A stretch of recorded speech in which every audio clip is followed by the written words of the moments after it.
Halo teman-teman, perkenalkan nama saya Bernadette Yapsi. Saya duduk di kelas 8 SMP Marsdiani Bekasi.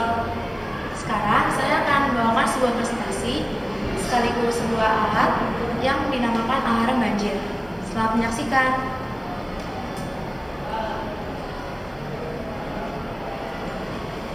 Kali ini saya membuat alat yang bernama alarm banjir. Latar belakang saya membuat alat ini karena dewasa ini banyak bencana datang ke Indonesia dengan silih berganti. Nah, salah satu dari bencana tersebut adalah bencana banjir. Bencana banjir sangat menyengsarakan masyarakat dan menimbulkan kerugian baik secara moral maupun secara material. Secara moral misalnya seperti yang kehilangan keluarga, menimbulkan trauma, dan lain-lain. Sementara secara material yaitu kehilangan harta benda, rumahnya hanyut, dan sebagainya.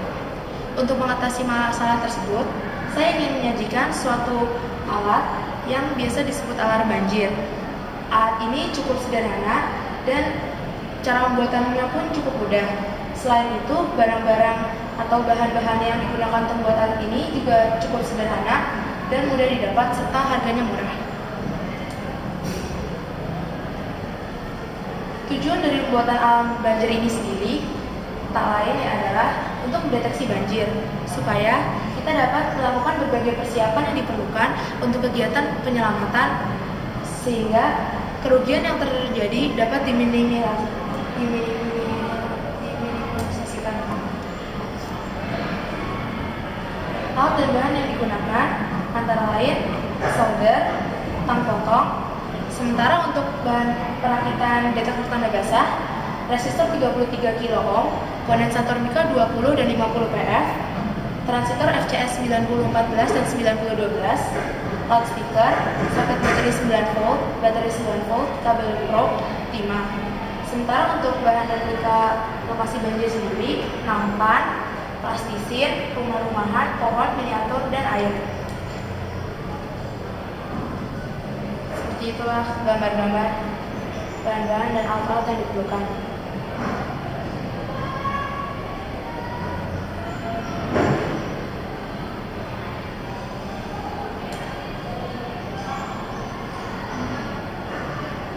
Prosedur pembuatan alarm banjir sendiri, pertama, kita harus merakit detektor tanda basah atau DTB dengan cara mensolder seluruh rangkaian yang telah tersedia. Kedua, kita harus mencoba DTB yang sudah kita rakit dengan masukkan dua buah kabel probe ke dalam air. Jika berbunyi, berarti alat ini sudah bisa kita gunakan. Ketiga, kita harus buat miniatur lokasi banjir dengan menggunakan plastik dan plastisnya serta rumah-rumah yang menggunakan kipas. Lalu kita menempatkan detektor tanda basah pada tempat yang strategis dan kabel probe pada ketinggian air yang kita inginkan. Langkah kelima, menuangkan air pada miniatur. Dan kita harus mengamati apa yang terjadi.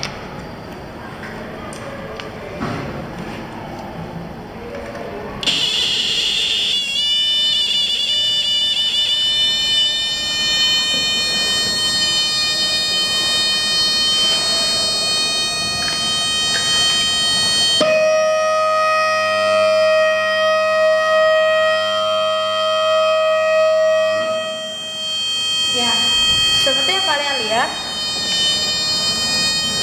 alarm berbunyi ketika kabel probe menyentuh listrik.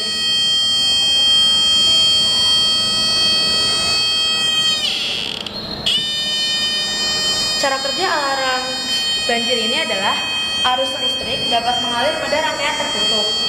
Air merupakan tahanan listrik.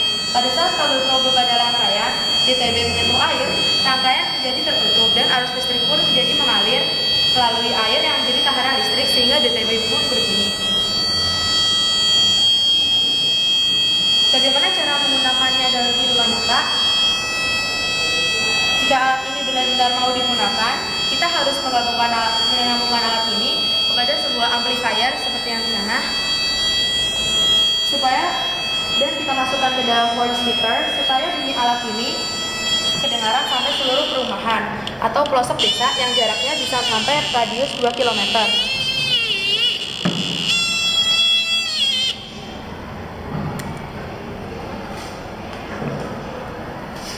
Kelebihan alarm banjir ini antara lain dapat menggunakan energi listrik yang dirancang untuk membuat model alarm banjir dengan menerapkan konsep rangkaian listrik. Dan walaupun menggunakan listrik, tapi alarm banjir ini tidak berbahaya kan bagi makhluk hidup karena listrik yang digunakan merupakan listrik arus DC dan dengan tegangan 9 volt. Kesimpulannya, jadi alarm banjir ini dapat digunakan pada tempat-tempat di mana air berkumpul dan ketika mencapai ketinggian tertentu, maka alarm ini akan berbunyi sehingga membuat kita menjadi cepat menyadari bahwa ketinggian air telah sampai pada tahap yang perlu kita waspadai secara sungguh-sungguh. Selain untuk alarm banjir, alat ini juga dapat digunakan untuk mendeteksi apabila bayi ngompol, alarm tsunami, alarm pengisian blok mandi, dan lain-lain. Sekian presentasi dari saya, terima kasih.